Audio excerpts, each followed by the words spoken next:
Todos muy buenas tardes en este último día del mes de agosto 2016. Gracias a Dios, gracias al Creador que nos permitió terminar este mes. Quiero entender sin contratiempos, con salud y con nuestros seres queridos. Mañana, si todo sale bien, iniciaremos este mes de septiembre, ya emprendiendo la última parte de este año 2016. Deseamos que lo que nos propongamos y lo que esté destinado a suceder, bueno, lo hagamos de la mejor manera. Y antes de iniciar ese tema del día de hoy, en la hora del taxista, relativo a los aspectos fiscales del sector primario, quiero saludar a cada uno de ustedes, colegas, que amablemente nos honran con su participación y presencia en la sala virtual de la Asociación Nacional de Fiscalistas.net AC. Tengo a bien saludar en esta tarde a Alma Aparicio de Nuevo León, Angélica, Armi de Cancún, Claudio de la Ciudad de México, Consuelo de Reynosa, Cristela del Puerto de Veracruz, Eusebia de Cosamaloapan, Fernando de Isla Veracruz, Guillermo de la Ciudad de México, Héctor Fisk de Orizaba, Hugo de Querétaro, Javier de Cancún, José Ceballos de Sonora, Lucelo Alegría de Juárez, Manuel, Marcos de Yucatán, Maricruz de Ciudad Isla, Maurilio de Morelia, Mireya de Oaxaca, Octavio de la Ciudad de México, Pablo de Querétaro, Silvia de la Ciudad de México, Vázquez Hernández y Víctor. Tengan ustedes, colegas, todos y los que nos acompañen y desde luego nos vean más adelante a través del video de YouTube, una excelente tarde. En esta ocasión, como ya citó nuestra compañera y amiga Santi y un servidor, vamos a platicar acerca de los aspectos fiscales del sector primario. Un régimen interesante en cuanto a su tributación y que es importante que nosotros conozcamos. Dependiendo de la zona de país en la que nos encontremos, pues vamos a tener esta probabilidad de tener clientes con esas características. Aquí en Chiapas lo que más predomina es el sector agricultura, el plátano, el café, el cacao, son los principales productos que se elaboran, y entre otros, el mango. Y ustedes por ahí, en donde se ubiquen, también pueden tener este tipo de actividades primarias, ya sea agricultura, ganadería, silvicultura o pesca. Mientras voy desarrollando el tema, si me pudieran compartir ahí en el lugar donde nos saludan, ¿cuál es el producto del sector primario que más se desarrolla?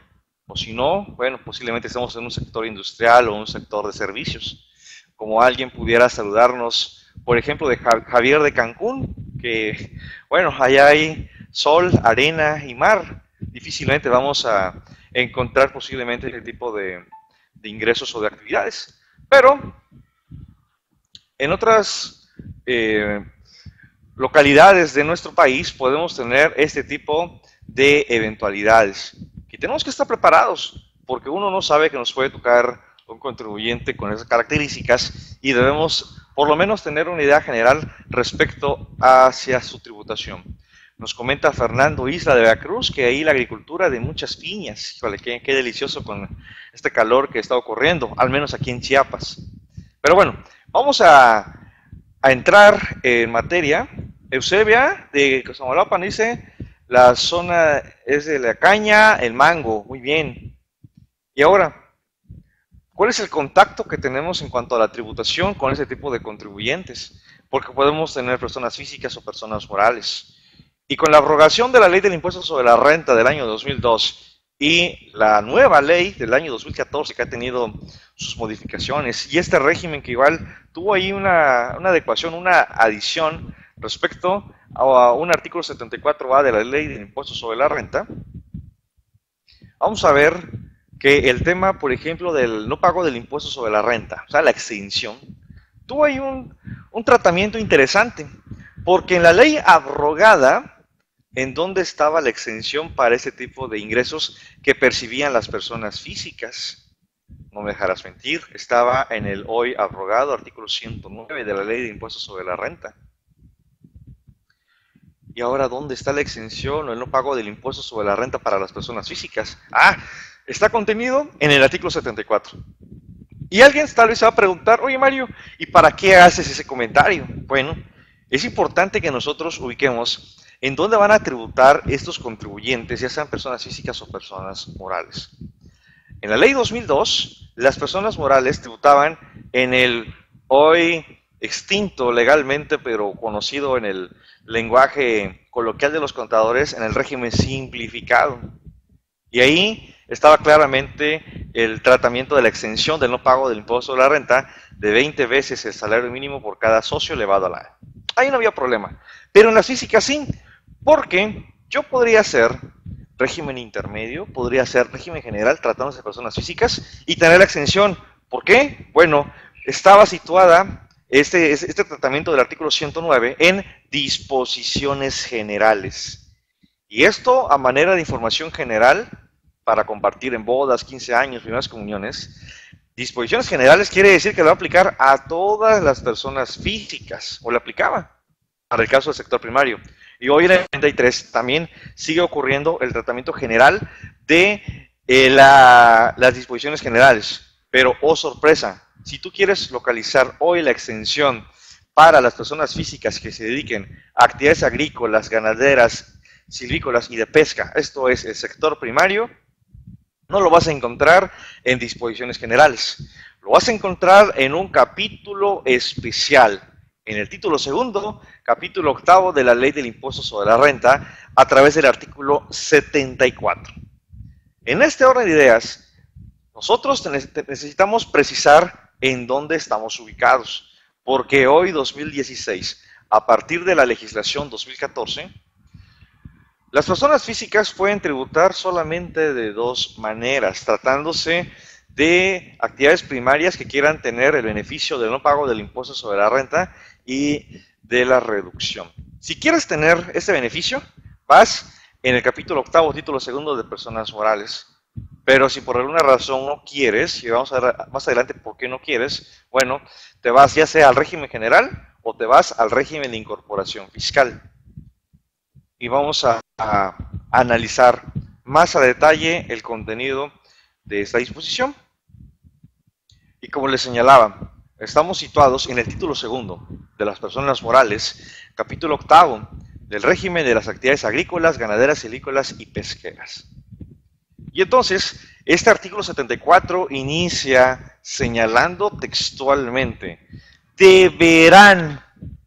Y acá cuando estamos compartiendo otros temas, hacemos estos énfasis entre el deberán, entre el podrán, porque valga, y creo que todos vamos a coincidir en este tenor, el podrán nos va a indicar a nosotros la posibilidad que tenemos para tributar. Por ejemplo, el artículo 111 de la Ley del Impuesto sobre la Renta, tratándose de los contribuyentes del régimen de incorporación fiscal, habla que las personas físicas podrán tributar en el RIF. Pero cuando hablamos de un deberán, es que no tenemos opción. Bueno, opción de acuerdo a la ley. Sin embargo, podemos ocasionar salirnos de esta obligación. Pero al finalizar esta sesión, me atrevo a decir que vamos a llevar hasta 2, 3, incluso 4 sesiones para hablar acerca del tratamiento fiscal de estos contribuyentes, nos vamos a dar cuenta que el provocar la salida del deber a recurrir a un optarán, podemos tener problemas. Continuamos entonces con la lectura. Deberán cumplir con sus obligaciones fiscales en materia del impuesto sobre la renta, conforme al régimen establecido en el presente capítulo, los siguientes contribuyentes. En el primer supuesto, tenemos a estas personas morales del derecho agrario. Y viene la pregunta, a ver Mario, ¿cómo que existen personas morales del derecho agrario? Si cuando yo inicié analizando la ley del impuesto sobre la renta en disposiciones generales, artículo 7, se nos dice cuáles son las personas morales, sociedades mercantiles, instituciones financieras de crédito, organismos descentralizados que realizan actividades preponderantemente económicas. Pero entonces, Mario, ¿en dónde están estas personas morales del derecho agrario? Acuérdate que siempre que tengan que existir obligaciones, el legislador posiblemente usará expresiones, y me voy a permitir citarlo coloquialmente, del tipo etcétera. Cuando dice ingresos, entre otros. Cuando habla de personas morales, entre otras. Bueno, tal vez el legislador en el 7 no lo señaló como tal, pero al utilizar la expresión entre otras, ahí están incluidas estas personas morales del derecho agrario. Entonces, son sujetas del impuesto sobre la renta. Pero puede surgir otra pregunta, oye, ¿y cuáles también son personas morales del derecho agrario? Tenemos a los ejidos, uniones de ejidos, a las SPR, o sea, las sociedades de producción rural, entre otras. Aquí tendríamos que ver el tratamiento legal específico para estas personas morales de acuerdo a la ley agraria. Continuamos. Que se dediquen exclusivamente a actividades agrícolas, ganaderas o silvícolas, también, aparte de las personas morales del derecho agrario, las sociedades cooperativas de producción y las demás personas morales que se dediquen exclusivamente a dichas actividades. Aquí quiero hacer un énfasis respecto al término exclusivamente, porque muchos posiblemente ya lo conocen, pero lo vamos a comentar para los colegas que posiblemente no tenemos la noción o el conocimiento de esta expresión, porque esta es la palabra clave que yo voy a tener para tributar en el capítulo octavo del título segundo, sea persona moral o persona física. Pero si no soy exclusivo respecto a mis ingresos por actividades agrícolas, ganaderas, silvícolas o pesqueras, si soy persona moral, me voy al régimen general. Si soy persona física, me voy al régimen general, título cuarto, capítulo segundo, sección primera, con la posibilidad de optar en el régimen de incorporación fiscal. Esto, nuevamente, me gustaría que lo tengas muy en claro, apúntalo, tenlo en cuenta, si tienes tu ley en la mano, subráyalo, hazle ahí círculos para que quede claro. Más adelante vamos a definir qué es el término exclusivamente. Actividades agrícolas, ganaderas, silvícolas. Esto, el concepto lo vamos a encontrar nosotros en el Código Fiscal de la Federación en su artículo 16. Entendemos y comprendemos que la ley del impuesto sobre la renta es una ley especial o particular. No puede definir cabalmente qué es cada actividad. Entonces nos vamos a la ley general, que es el Código Fiscal de la Federación, y si tú puedes checarlo en tus noches de insomnio, verifica que es actividad agrícola, ganadera, silvícola o pesquera. No entro, porque la explicación ahí está. Y vamos a abocarnos meramente a los aspectos fiscales. Si tuvieras alguna duda, ahí están mis datos de contacto, correo electrónico cpmariobeltran@hotmail.com, o puedes visitar mi página de internet que es www.cpmariobeltran.wordpress.com. Entonces, ya en la inteligencia que hemos leído y hemos consultado el concepto de actividad agrícola, ganadera o silvícola, vienen las sociedades cooperativas de producción, que estas son sociedades mercantiles, pero regidas o reguladas por su propia ley, que es la Ley de Sociedades Cooperativas. Aquí tenemos que hablar de las sociedades cooperativas de producción o las sociedades cooperativas de consumo. Y las demás personas morales. A ver, Mario, ¿qué quiere decir las demás personas morales? ¿Qué te parece si hablamos de una sociedad anónima de capital variable? ¿Puede tributar acá, en la fracción primera? Sí, siempre y cuando sea exclusiva. Oye, una sociedad anónima, pero una sociedad por acción simplificada que ya el 15 de julio entra en funcionamiento, ¿puede ser? Sí, si cumple con los requisitos que establece la Ley General de Sociedades Mercantiles. Que sí, porque nos habla de las demás personas morales, nuevamente, que se dediquen exclusivamente a dichas actividades, cuales agrícolas, ganaderas o silvícolas. Fracción segunda. También deben de cumplir con sus obligaciones, de acuerdo al título segundo, capítulo octavo de la ley, las personas morales que se dediquen exclusivamente a actividades pesqueras, así como las sociedades cooperativas de producción que también se dediquen exclusivamente a dichas actividades. Entonces, otra vez, vamos por favor a subrayar o enfatizar la palabra exclusivamente a esas actividades. De modo que, si nosotros hablamos del concepto de actividades empresariales que señala el artículo 16 del Código Fiscal de la Federación, con independencia de las actividades comerciales, tengo así a las actividades agrícolas, tengo también a las ganaderas, así también a las silvícolas y pesqueras. He cubierto a las actividades empresariales y no meto aquí a las comerciales porque no son objeto de este régimen fiscal para el sector primario. Y fracción tercera, también deben de tributar en términos del título segundo, capítulo octavo de la Ley de Renta, estas personas físicas que se dediquen exclusivamente a actividades agrícolas, ganaderas, silvícolas o pesqueras. Es importante, colegas, que nosotros definamos y podamos diferenciar cuál es el concepto de exclusivamente, cuál es el concepto de únicamente y cuál es el concepto de preponderantemente. Porque son conceptos que manejamos y hemos visto en nuestra ley del impuesto sobre la renta, o lo podemos ver también en la ley del impuesto al valor agregado. Pero no es lo mismo, colegas, porque si hablamos de la palabra únicamente, ¿en dónde la encontramos?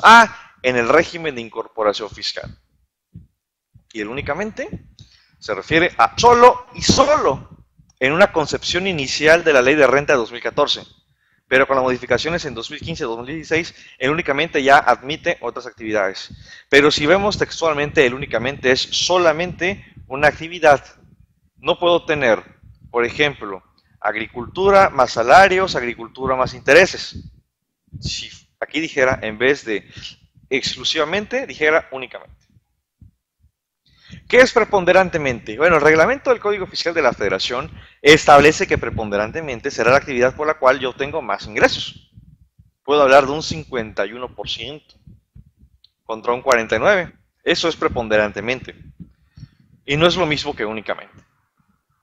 Pero, de los casos que estamos señalando en estas tres fracciones, o en estos tres supuestos, del deber cumplir con estas obligaciones, en todas se nos señala la expresión exclusivamente, misma que vamos a señalar más adelante.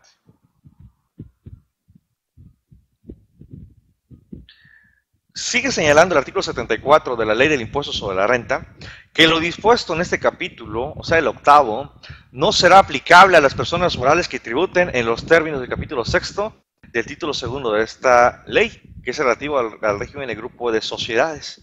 Ellas podrán estar en este término de la exclusividad, pero no podemos, si somos grupo de sociedades o antes consolidación fiscal, tributar en este capítulo octavo. Sigue señalando también el 74.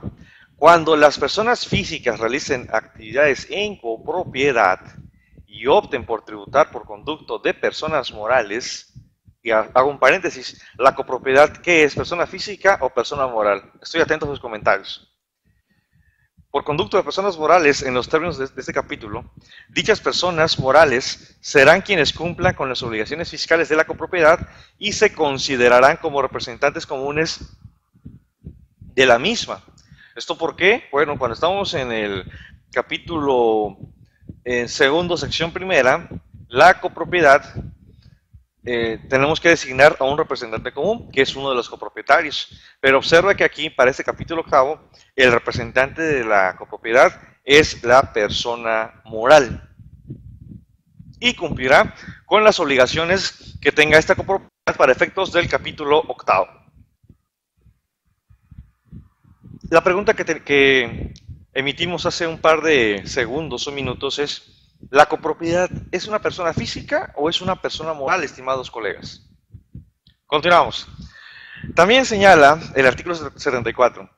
Para los efectos de esta ley, cuando la persona moral cumpla por cuenta de sus integrantes con lo dispuesto en este capítulo, se considerará como responsable del cumplimiento de las obligaciones fiscales de sus integrantes respecto de las operaciones realizadas a través de la persona moral, siendo los integrantes responsables solidarios respecto de dicho cumplimiento por la parte que les corresponda.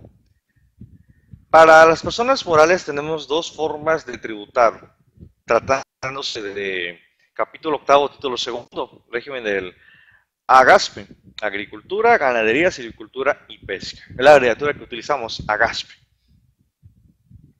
Puedo tributar, si soy persona moral, por cuenta propia, ya mis integrantes los dejo tranquilos, o que los integrantes sean los que operen y se hace el cálculo por cada uno de los integrantes y yo como persona moral solamente ser el vehículo, integrar una sola declaración en el pago referenciado y hacer el entero de la contribución. Y bueno, respecto a la pregunta que estamos formulando, la copropiedad no es una persona física, es una persona moral. Es por ello que aquí estamos hablando de que opten por tributar por conducto de personas morales. Hasta aquí, estimados colegas, ¿alguna duda o comentario, por favor? Estamos a sus órdenes. Sigue señalando el artículo 74 de la Ley de Renta que las personas morales a que se refiere este capítulo aplicarán lo dispuesto en el artículo 12 de esta ley cuando entren en liquidación. Aquí, para estos efectos, no hay un tratamiento específico o particular por decir, es que soy del sector primario, persona moral, ¿cómo me liquido?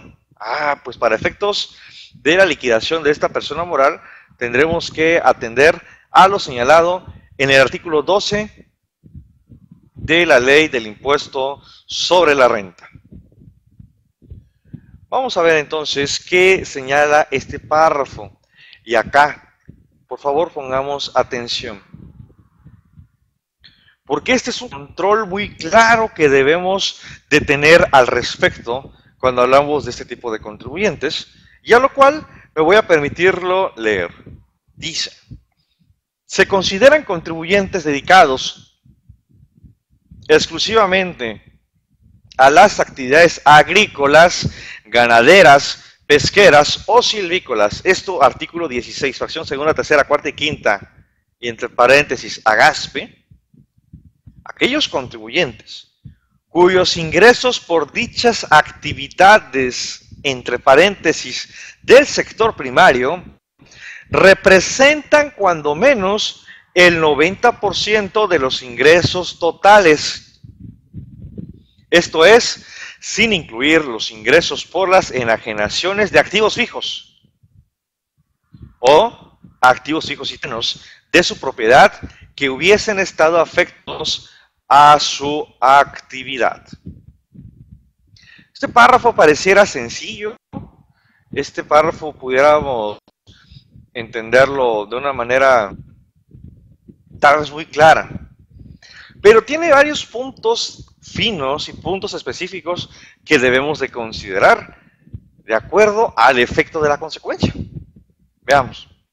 Señaló el primer párrafo del artículo 74 a través de sus tres fracciones que sea una persona moral de derecho agrario, sea una demás persona moral, sea una sociedad cooperativa de producción o sea una persona física, la palabra que predominó, aquí lo vamos a regresar, es exclusivamente. Ya definimos qué es únicamente, ya definimos qué es preponderantemente, y este artículo nos está diciendo, este párrafo, que es exclusivamente. Cuando yo sea contribuyente, persona física o persona moral, que obtengo ingresos del AGASPE, y que estos ingresos representen por lo menos, y nuevamente, por lo menos el 90% de los ingresos totales que podamos tener, sin incluir las enajenaciones por activos fijos. Y si yo quiero conocer qué es un activo fijo, no me tengo que ir a la SNIF, porque estamos para efectos fiscales. Me tengo que ir al artículo 31 de la Ley del Impuesto sobre la Renta. O, aquí lo voy a señalar también, la combinación de activos fijos y terrenos. Eso los voy a excluir. Pero es posible que una persona moral tenga, imagínate, ingresos por AGASPE y también ingresos por actividad empresarial, actos de comercio. 95% a GASPE, 5% actos de comercio. ¿Está en exclusividad? Sí. ¿Puede tributar en el título segundo, capítulo octavo? Sí. ¿Puede tener derecho a la exención y reducción del impuesto sobre la renta? Sí. ¿Por qué? Porque está manteniendo esa condición porcentual del por lo menos 90-10. ¿Qué sucede? Si este contribuyente, nuevamente, está en una proporción del 60-40, puede desarrollar actividades agrícolas, ganaderas, silvícolas o pesqueras, nuevamente planteo la pregunta. Y por favor, me gustaría que me acompañaran con sus respuestas. Tenemos a un contribuyente, persona física o persona moral, que tiene una proporción de 60-40. 60 en actividades agrícolas, ganaderas, silvícolas o pesqueras y 40% por actividades distintas o diferentes a GASPE. La pregunta en específico en esta hora del día miércoles 31 de agosto de 2016 en la hora del taxista. ¿Puede tributar en este capítulo octavo, título segundo, para tener beneficios de reducción y exención del impuesto sobre la renta? Porque observa qué es lo que nos está diciendo. Otra pregunta que puede surgir, con independencia de que tal vez tú me respondas que no puede estar en este capítulo, puede seguir desarrollando las actividades agrícolas, ganaderas, silvícolas o pesqueras. Eusebia nos comenta, de acuerdo al capítulo octavo, no puede tributar en este título segundo, capítulo octavo. Pero le agregamos otra pregunta. No tributo, pero puedo seguir siendo agricultor, puedo seguir siendo ganadero, silvicultor o pesquero. Porque una cosa es la tributación y otra cosa es el desarrollo de las actividades. Dice Eusebia que sí, y es correcto, no tenemos prohibición. Y esta es la razón por la cual yo te comenté hace un par de minutos que tal vez no puedas tributar acá, pero vas a tributar en un régimen. Si es persona moral, de la GASPE te vas al régimen general. ¿Y qué va a implicar el régimen general? Bueno, por decirte ejemplos que vamos a señalar más adelante, la acumulación ya no la vas a hacer sobre base efectiva, la vas a hacer con base en el 17 fracción primera, inciso A, B o C, el que ocurra primero. Las deducciones, tienes que cuidar el costo de lo vendido. Aquí en la GASPE te vas al pago efectivo. En GASPE no efectúas el cálculo del ajuste anual por inflación. En régimen general sí. Y vamos a tener diferentes obligaciones. Dice Aldo de Chiapas, ¿cuál era la pregunta? ¿Manejan flujo de efectivo para acumulación al igual que las deducciones? Así es, Aldo, para las que están en el sector primario. Planteamos dos preguntas. Tenemos la proporción 60-40. ¿Puede tributar en este régimen de GASPE? Eusebia amablemente nos comentó que no. La otra pregunta, no puedo tributar en la GASPE, pero ¿puedo seguir siendo agricultor, ganadero, silvicultor o pesquero? Eusebia nos comentó que sí. A ver, tenemos, dice, y como persona física, régimen general, ¿cuál sería su obligación? Eusebia, como tú si estás por honorarios, como Aldo si está como actividad empresarial, comercial, aquí no va a haber distinción. Es por ello que tenemos que plantear muy bien a qué queremos jugar. Y cuando digo jugar, lo digo en los términos de una planeación. Porque pudiéramos tener la tentación. Imagínate que de mi lado izquierdo, tú lo estás viendo del lado izquierdo, aquí yo tengo a un angelito o una angelita, y acá tengo a un diablito o una diablita. El angelito nos va a decir, a ver Mario, tienes que tributar, y te conviene por muchas razones, en el capítulo octavo del título segundo de la ley del impuesto sobre la renta.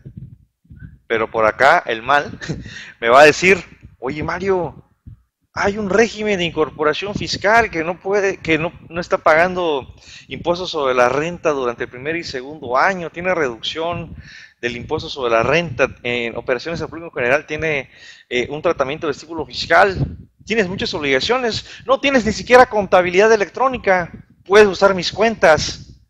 Y entonces viene aquí la pregunta, ¿dónde tributo? Yo debo tributar en este régimen agropecuario, del régimen de la Legazpi. Pero si me venden la idea de estar aquí en el RIF, yo en lo personal, Mario Beltrán, no te lo recomiendo. Porque el RIF es un polvorín que en cualquier momento explota. Y recuerda, el RIF es opcional. Y si no cumples con obligaciones del RIF, o cometes las causales de que seas accionista, seas comisionista, franquiciatario, espectáculos públicos, superas más de 2 millones de pesos, o tienes una actividad diferente a salarios, arrendamiento, intereses, ya no puedes tributar en el RIF y te vas al régimen general. Ahí tienes más cuidado. Cuando aquí, en este capítulo octavo, título segundo, tu único cuidado es tu único cuidado es verificar la exclusividad. Veamos los comentarios. Eusebia, ¿cuál sería la obligación? ¿Serían todas las correspondientes a este régimen? Contabilidad electrónica, sí, Eusebia, hasta 2 millones de pesos, porque recordemos que el artículo 110, fracción segunda de renta, nos establece que estamos obligados a usar mis cuentas. Aldo, ¿podría ser RIF? Sí, Aldo, y esa es la expresión, podría ser contribuyente del régimen de incorporación fiscal, y bien señala, es un régimen de transición que tarde que temprano salgo. Y entonces, ¿para qué arriesgarnos, estimados colegas que nos acompañan en la hora del taxista? Si tú me dices, oye, es que tengo muchos ingresos y pocas deducciones, no te olvides que hay exención de 1 millón de pesos para personas físicas, 40 salarios mínimos. Son situaciones que tenemos que analizar, estimado colega. Por eso no te puedo decir que son recetas de cocina. Alguien va a decir, oye, pero ¿qué sucede si yo soy un pequeño productor? Tal vez aplique el artículo 74A. Pero suponte que no.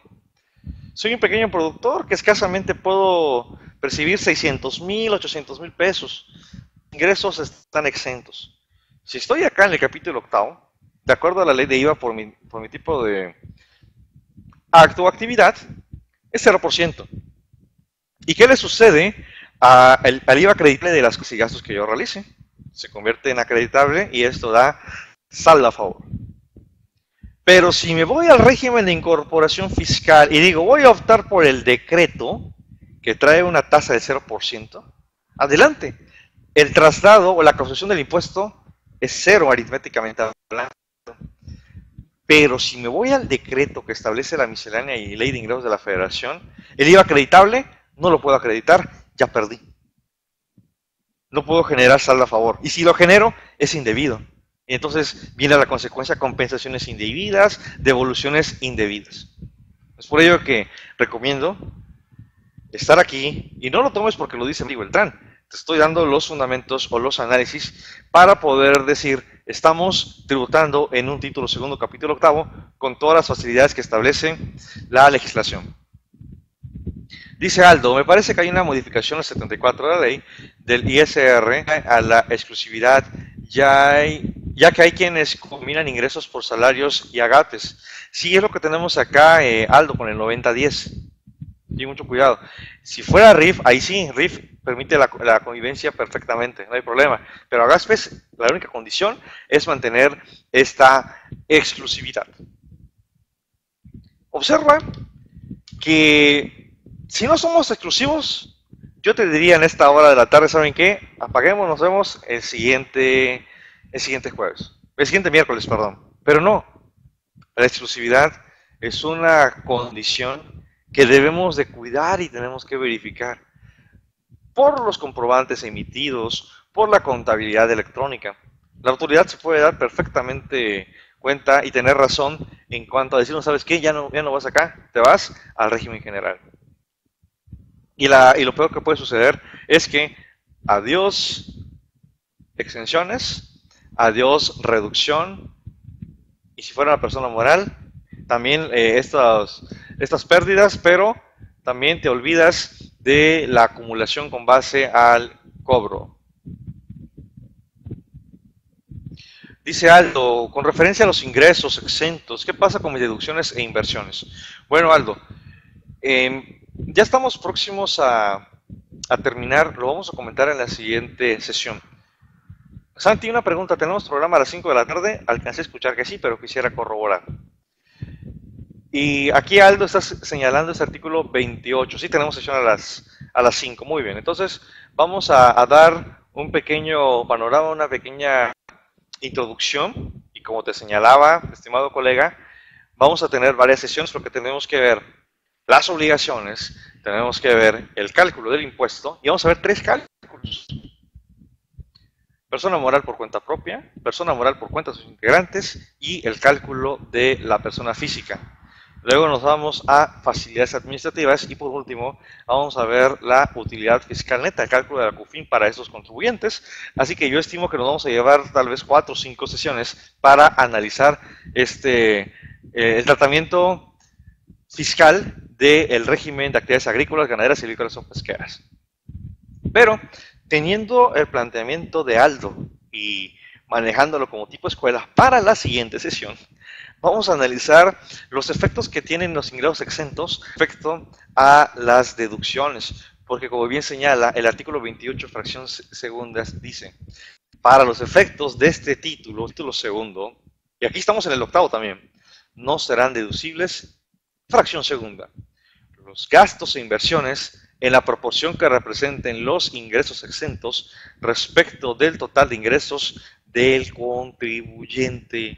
Y entonces, ingresos exentos, no pago el impuesto sobre la renta, pero tengo una consecuencia o un castigo de no poder deducir algunas deducciones al 100%.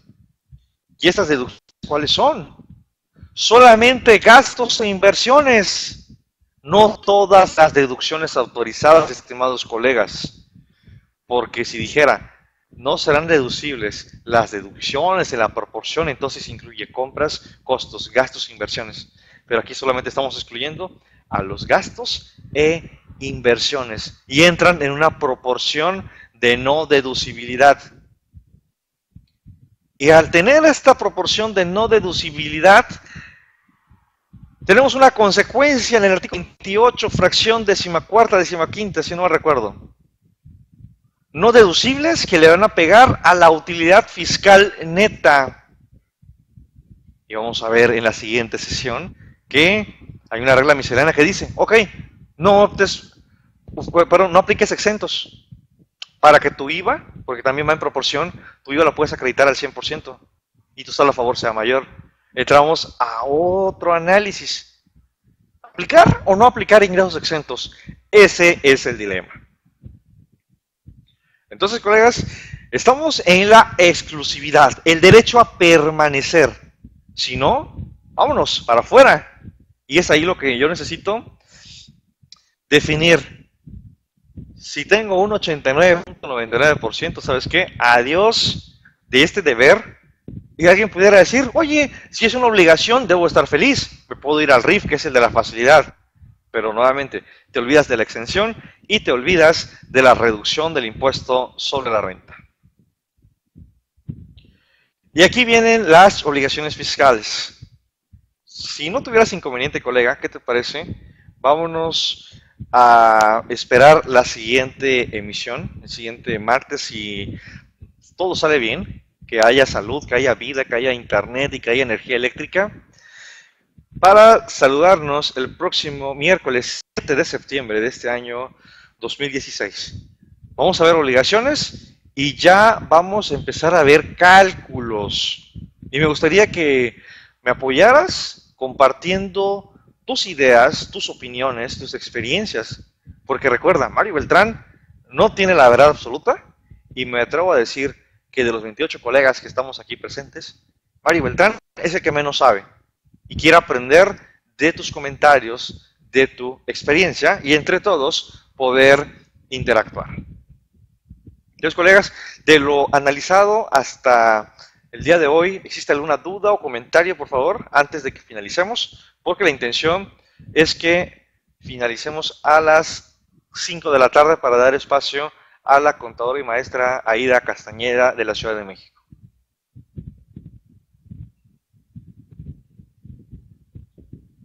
Ok, Aldo, yo espero que hoy esté grabado el programa, lo puedes visualizar allá en el canal de YouTube. Y de todo modo lo vamos a continuar más adelante, la siguiente sesión. Bueno, colegas, creo que no hay algo más que agregar al respecto.